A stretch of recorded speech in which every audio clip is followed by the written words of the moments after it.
I believe, based on the literature, that Madden describes masculine overcompensation as the reaction men have when their masculinity is threatened. So they attempt to recover their masculinity in aggressive behavior to prove dominance. I believe this means that while society is changing and the ways men used to feel masculine through breadwinning for the household and dominance in the workplace, men must now find their sense of masculinity within themselves rather than relying on society. After reading the literature, I assume that some men may not have a strong inner sense of masculinity and depend on outside validation, which could cause masculine overcompensation. According to Madden, what causes men to feel their masculinity being threatened could be unemployment, experiencing financial loss, and social isolation. Low status men experience this a lot, so they might think that the privilege of being male is all they have left. I found this interesting, particularly when reflecting on what it means to be a male in society and the expectations that come with this, such as dominance, aggression. I believe when low status men believe being male is all they have left, this can create an anger, especially when they cannot fulfill the majority of the male expectations, such as being a provider and a leader. They may utilize traits they can fulfill, such as dominance over regular civilians in a violent manner, rather than in an unavailable median, such as household or the workplace. I believe this is where masculine compensation happens. Based on the literature, I believe that I believe it highlights hegemonic masculinity as a major crisis as any man can experience it.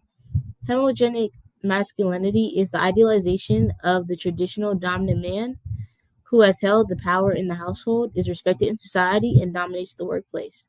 I believe men may attempt to achieve this positively through providing for the household, being a leader in society, and being the leader or head of the workplace. I believe that when the attempts fail, they utilize a negative, violent way, such as aggression against individuals whom they believe they can dominate, to gain back some footing on the road to hegemonic masculinity. I believe this can result in mass shootings, as the article points out. According to Silva et al., some common predictors associated with gender based mass shootings are histories of domestic violence, histories of substance abuse, and troubled relationship status, all of which contain overwhelming statistics in comparison to regular mass shootings. These mass shooters aim at women, I believe, to gain a sense of hegemonic masculinity. However, there are outreach efforts in the literature that can reduce mass shootings, such as one I believe is important for men who have trouble achieving hegemonic masculinity, which is addressing misogynistic online communities and their hateful ideologies. They also suggest that reinforcing firearm restrictions, which can be challenging because the law would need to be passed to implement this restriction. Based on the literature, I believe the identity associated with gun ownership is the protector, where they take on the task of protecting their household with the help of gun ownership. They aim to protect their women and children, but they also aim to assert dominance through a positive form of violence, such as protection against a threat. I believe the gun may be how men affirm their own gender. Owning a weapon means asserting dominance over threats as the protector, making them the head of the household, bringing males closer to the idea of hegemonic masculinity. To males, guns equal power, and the male expectation is to assert dominance in positions of power. So, based on the literature, I believe a primary predictor of this identity may be perceived threat to men's gender identity.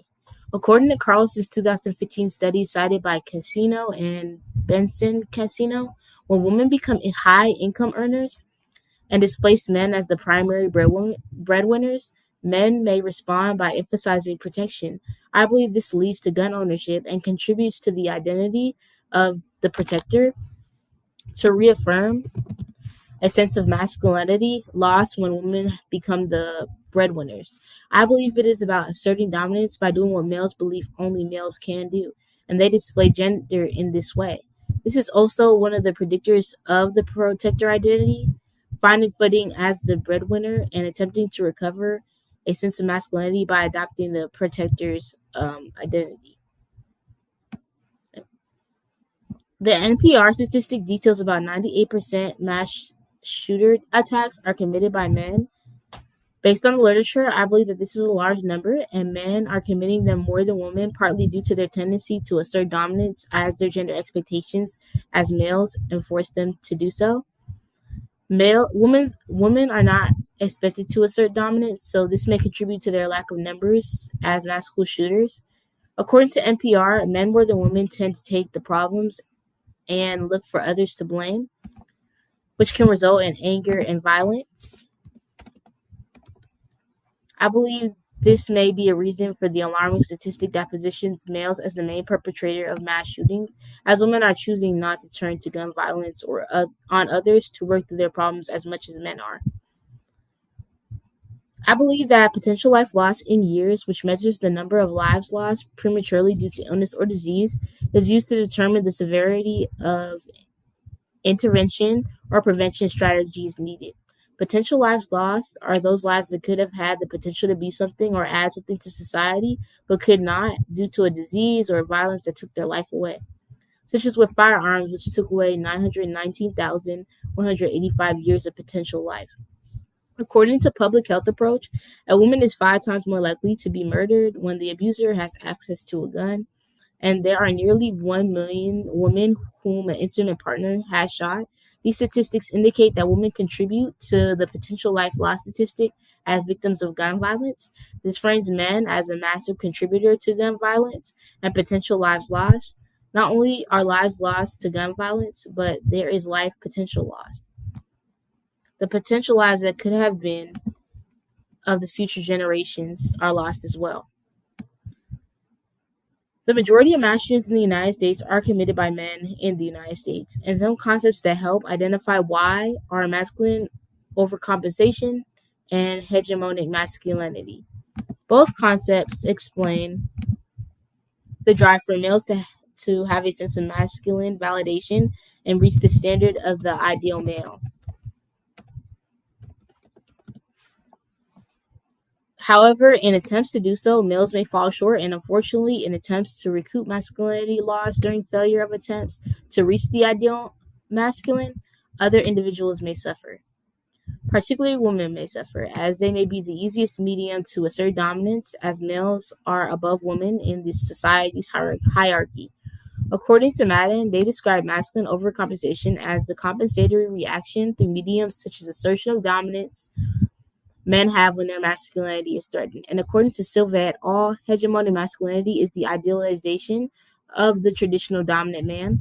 I believe what happens is that when men fail in attempts to reach the ideal of the traditional dominant male through mediums such as breadwinning, protecting leadership, and dominance in the workplace, they may engage in masculine overcompensation where they can assert dominance to regain the sense of masculinity lost during the attempts to become the ideal male. The problem with male overcompensation is that it puts women at risk, especially in situations where males have not reached the ideal masculinity due to failure in breadwinning and etc., and feel insignificant compared to women. They may attempt to feel significant by committing mass shootings against women or even harming women. While this is not how all men engage in overcompensation, as some men may take on the role of protector instead, there is a significant similarity between these actions and mass shootings.